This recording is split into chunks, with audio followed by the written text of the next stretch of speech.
Білім өрге сөйлейтін өрелі күш. Фәнидегі абсолюттік философия. Алымдайлы ұшқыр қиял. Білім арқылы қоғамды өзгерту, қоғамның санасын өзгерту. Мәңгілік жасау үшін өнерлі бол. Ел қуаты жаңа буын жас өскінде. Қазақ елінің ертеңін білгін келсе, болашаққа көз сал.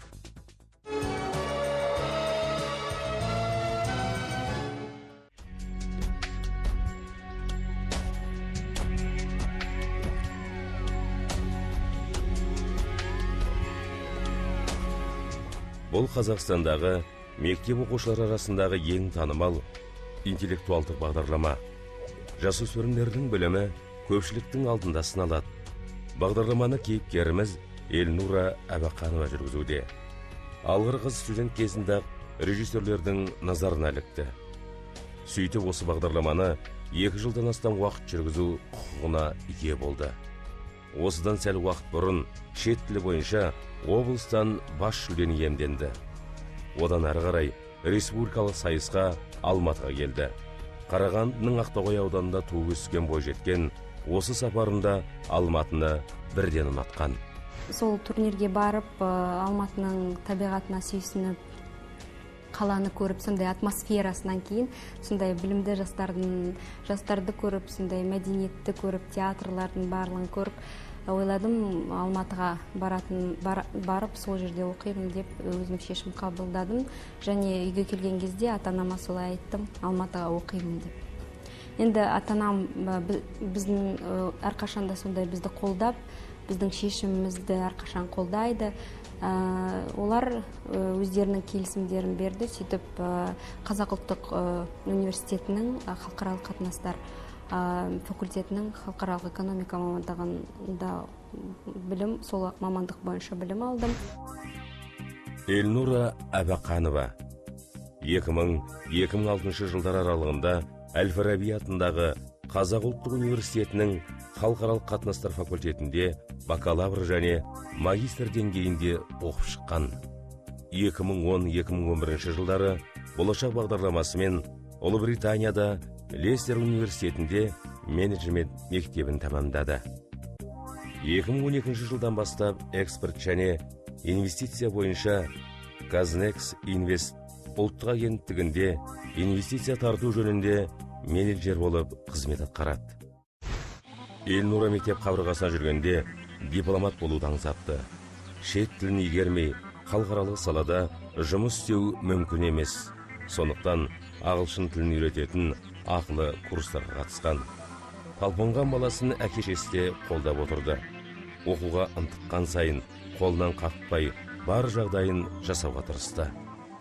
Казгуда оқып жүрген кезде орталық Европа университетіне түскен болатын Венгриядағы, бірақ өзім жоспарларымды өзгертіп, сыртқы істер министріне жұмысқа алып тұрғаннан кейін мен осы жақта кішкене біраз жұмыс істеп, тәжірибе жинап, содан кейін оқуға барамын деп ойладым. Содан енді Қазақстанның даму банкінде жұмыс істеп жүрген кезде сондай шешім қабылдадым. Қазір бірнеше жыл тәжірибем болды.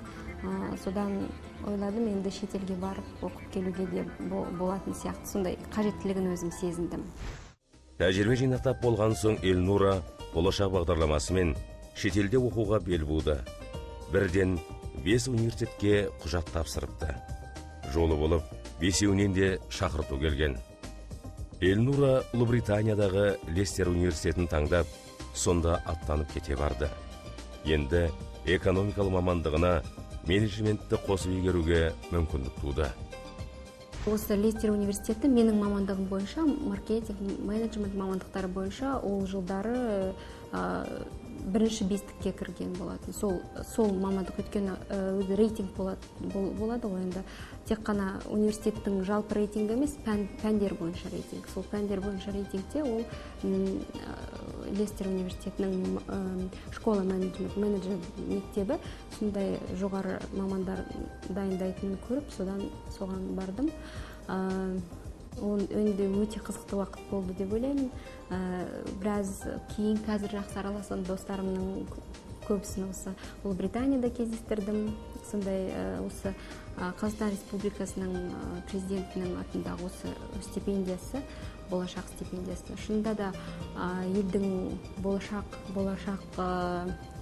жақсы мамандарын дайындайды. Балалар өте дарынды болды. Эльнура қазір бос уақытында Астанадағы ұлттық мұражайды аралаудан шаршамайды. Ата-бабамыздың өткен кеткені, мәдениеті мен тұрмысы, қол өнері қатты қызықтырады. Алғаш рет өнерге деген ықыласы Европада ояныпты. Өзімді сондай қатты таң қалдырған музейлердің бірі Лувр болды. Ол жерде бірнеше сағат, ол Луврды көруге бірнеше күн арнау керек, тіпті мүмкін айларда.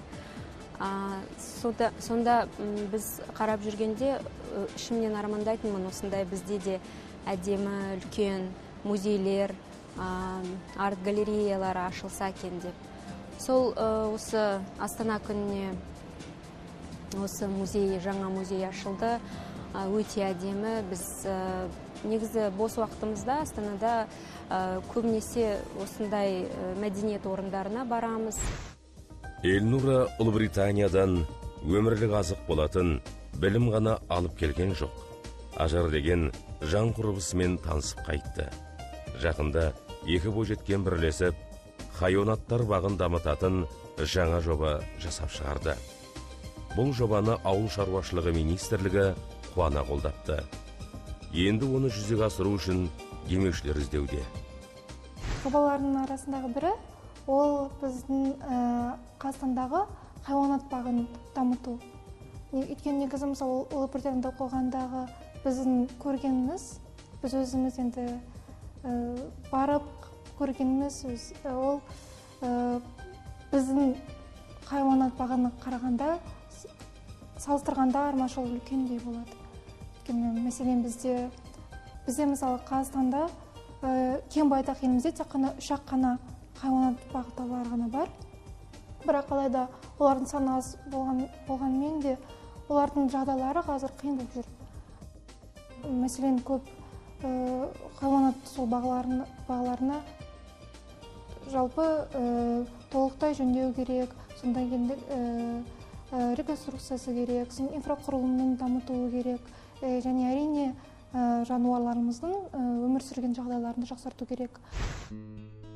Эльнураның жауапкершілігі өте жоғары. Алдына қойған мақсатына жетпей тынбайды. Жұмысы мен оқуы қабаттасып жатса да, құрбыларын еш уақытта естен шығармайды. Олардың әр жетістігіне қуанып, сәтсіздіктеріне өкініп отырады. Ең бастысы, қолынан келген көмектен тартынбайды. Оның бұл қасиетін достары да мақтаныш етіп айтып жүреді. Эльнураның өзінің ішкі рухани дүниесі өте бай. Ол көп кітап оқиды, көп нәрсені біледі. Сондықтан адамдармен, кез келген адамдармен жақсы тез тіл табыса алады. Әртүрлі нәрселер туралы бойынша сөйлесе алады. Сондықтан оның өзі өте ашық мінезі, сондықтан оның көптеген достары бар. Жұмысы, жобалары, қаншама жобалары болғанына қарамастан, ол жақындарына, жолдастарына үнемі уақыт бөліп, кездесіп отырады.